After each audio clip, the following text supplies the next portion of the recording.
Well, good day today. We're going over to the Ferrari dealership, Boardwalk Ferrari here in Plano, to go over to the Spring Concorso, which is a show that I haven't shot in a long while.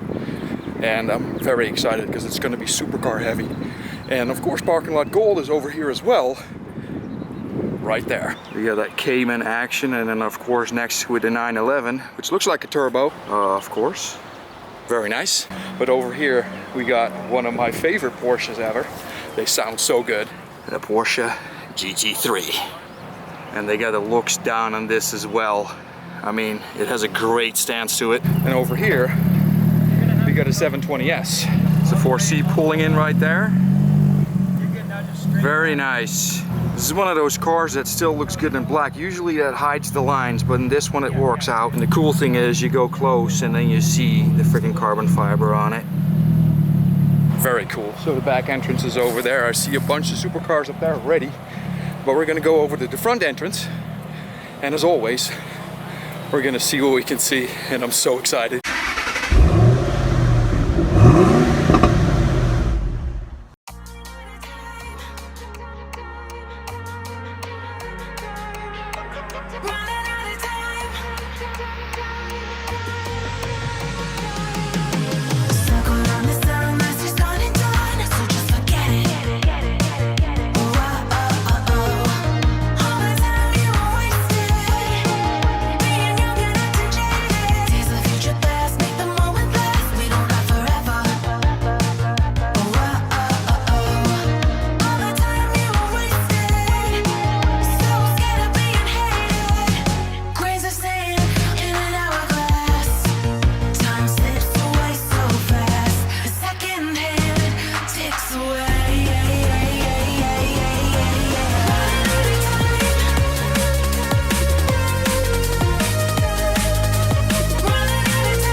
was hot out.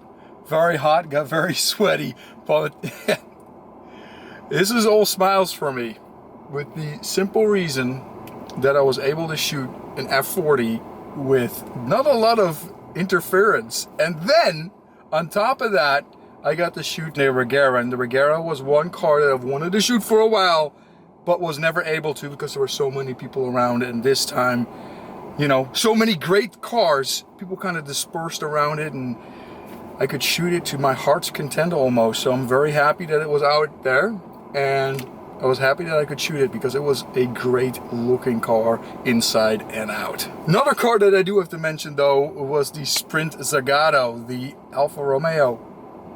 It just drove through the cars, through the Ferraris, and I was like, wait a minute, what? So I had to shoot it. Beautiful car. Driver quality for sure, and the owner bought it, not to put it away, but to drive it. Since he bought it like a few years ago, he put 20,000 kilometers on it, which is slightly over 10,000 miles, so probably like 11 or 13,000 miles or something like that. Don't quote me on it because my math on the fly is not that great. It's cool. It's very cool to see a car like that here with just a unique styling that you don't get anywhere. And according to the owner, the #1 market for that car was Japan, believe it or not, which is crazy to me because the only time that I've ever seen one, actually, I don't know if I ever seen one in Europe, if I'm completely honest. I think I've seen one here, but it's been a long time since I've been able to film one, so I had to take a couple of shots. Best to show, so many great cars out here. I mean, top notch, old, new, great stuff. But it is personal preference as always, and the #1 will go to the Ferrari F40. It's been an all-time favorite of mine. They sound great, they look great. I actually shot it when it was all clamshelled, I guess, open. And then later on I saw it was closed up, and I just had to grab another couple of shots of it as well. It just, wow, what a car. It's just, I don't think you can beat it. At this show, that was 100% my favorite. The Sprint Zagato though, very close. And there was also a Panthera there. I had to shoot that because I'm definitely a fan of those cars as well. Even though there's a Ford V8 in the back originally, because you all know if you watched the Cars and Cantina video that there's people out there that modify them extensively, and that did not have a 351 in it anymore. If you haven't watched that video, it should be popping up right here. Go ahead and watch it, it's pretty cool. With that, I hope you guys enjoyed the video. It's a great shooting supercars, almost strictly, essentially supercars strictly. You know, exotics, cars that you just don't see every day without a ton of people around them, you know. I could shoot a ton. It's a great show, and I hope to be back here next year because it's been a hot minute since I've been out, and wow, I freaking love it. You guys take care. The extra shots that didn't make the main are coming up right now. You guys take care, and I'll see you on the flip side.